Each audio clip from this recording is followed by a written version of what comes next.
Dat glänzte. Schulte Bistrups hadden junge Vierken. Dit Mal was de Sieng in Lückte graut worden.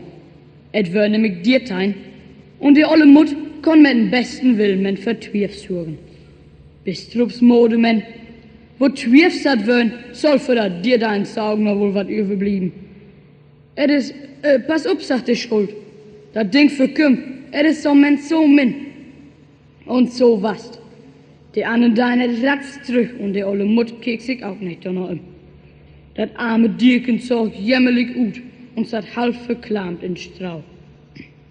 Dann will ich für die sorgen, sagt Schuldenmode, nahm dat Vierken in de Schür und ging damit nach Hus. Arme Dierken, bist ja wohl ratz verhungert und verfroren. Wort, erst will ich den Lück warme Mirk geben. Se dein Bietken heet warte durch de Komjek und mag saugen Lück söd mit Zucker. Dat schmeckt so gut und bekümmert gut. Dann nahm sie dat Vierksken zwischen de Knall, mag ihm dat Schnütken los und praktiziere de Mirk mit den Zuckerliebel herin. Brauchst nicht de Quieken, kleine Ösken, das soll dich gut an. Kick, wat er als Schlück und schlickert. So, nu will wir die in warm Jägerken machen. Was nehmen wir denn am besten? Nehmt doch die weige Frau, sagte Kügenpüngel. Da liegt weg und warm. Bist du wies, Däne? Na, ja, warum auch nicht? Das arme Dierken zahlt gut hem. Dann hal die Weige es von der Rumpelkammer. Wacht, dann können wir auch forts die Mirkpulletonium. Wenn ich mit dit noch so viel hehl ist, dann fällt das Dierken nix mehr. Und es hätt Bier der in den Stall. Dure nicht lange. Da lag das Vierksken ganz nüdlich in der Weige, tegen an den Hät und grunzte von Barbarlichkeit. Wie krieg ich Kraut, Frau? sagte Kügenpüngel. Wie soll's sein, das gibt ein Storz Vierken. Nachmittags kam die olle Bisselsmöen und Lurum, die von Tit und Tit wie de Buren rundkong mit ihren Kurf und sich so allerlei bineenhol. All Tüch und Stück Braut, Schreiben und Klotz Schmold und wat ist das so abvoll? Guten Tag in Hus, Schuldenmode, wo geht? Ich sinde lange nicht mehr west. Dütmal können ich mich wohl wat wirklich bedenken. Der Winter ist auch noch lange nicht zu Ende. Ich dacht, es soll wohl früher werden.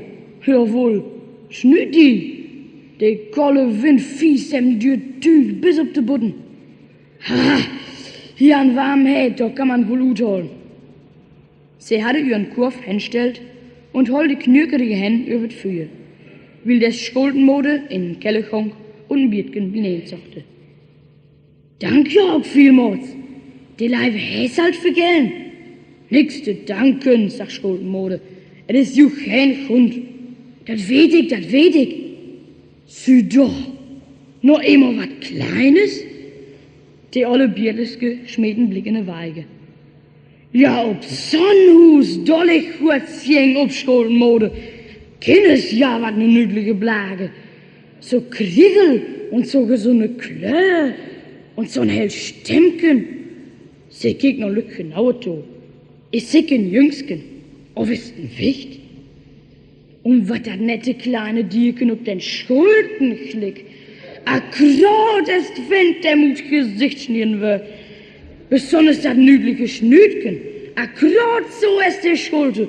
Mott doch ein Jüngsken ziehen. Mein Jo, bissels Möde, schreite die Kükenpüngel und konnt verlachen wie noch nicht herumkriegen. Es ist ja. Ist ein Wicht, sagt die Olschke. Das tut ihm nicht. Wichte will Sohn und Vater schlagen, die heft Glück auf die Welt. Es ist ja ein Vierksken. Was ist? Das ist ja nicht möglich. Ja, sagt Schuldenmode so ein Schalu. Etwas überschierig wie ein Tropf. Und da hab ich Terut genommen. Das arme Ding was halt ganz klamm von Köl. Nu will ich mich doch wohl auf den Mund schlagen, rat die Olschke. So heit, wenn man alt wird. Dann laut die Augen noch. Es ist mir alltid so flimmerig für das Gesicht. Na, nehmt es nicht übel, Schuldenmode. Etwas gut meint.